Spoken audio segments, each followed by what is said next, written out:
আসসালামু আলাইকুম রাহমাতুল্লাহি ওয়া বারাকাতুহু।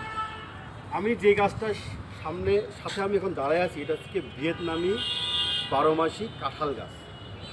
আর একটা বৈশিষ্ট্য এই গাছটা আছে, এই গাছটার কাঁঠালে আঠা নেই, আঠাবিহীন, এবং এই গাছটার কাঁঠালের ভিতরে গোলাপি কালার। এই জন্য এই গাছটাকে বলা হয় ভিয়েতনামি 12 মাসি পিঙ্ক কালার কাঁঠাল গাছ।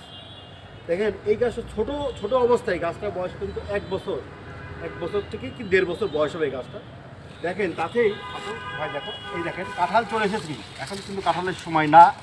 তারপরেও দেখেন এই 1 2 3 4 5 5 এই যে 6 6 ছয়টা 7টা কাঁঠাল কিন্তু অলরেডি এই এত ছোটো গাছটার ভিতরে চলে এসেছে।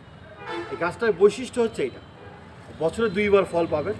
এই 12 মাসি ভিয়েতনামি কাঁঠাল গাছ এবং আঠাবিহীন, যে কাঁঠালে কোনো আঠা নাই, এবং ভিতরে যদি কাঁঠালটা আপনি ভাঙেন দেখবেন গোলাপি কালার। এত সুন্দর লাগে, এত সুস্বাদু, এত মিষ্টি, খুবই সুন্দর।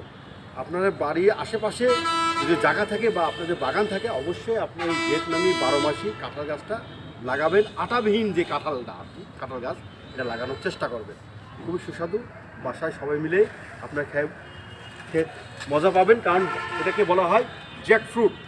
সব কিছুতেই মানে কাঁঠালের সব কিছুই খাওয়া যায়, কোনো কিছু নষ্ট করা যায় না। তো অবশ্যই আপনারা চেষ্টা করবেন কাঁঠাল গাছটা লাগানোর। এই দেখেন এখানে আরও, এই গাছটা তো আরও এসেছে, এই গাছটা তো আরও অনেক, এই দেখেন অনেক বেশ বড়ো হয়ে গেছে। বাহ, মাশাআল্লাহ, অনেক সুন্দর। এই দেখেন কত বড় হয়ে গেছে, এই যে কত বড়।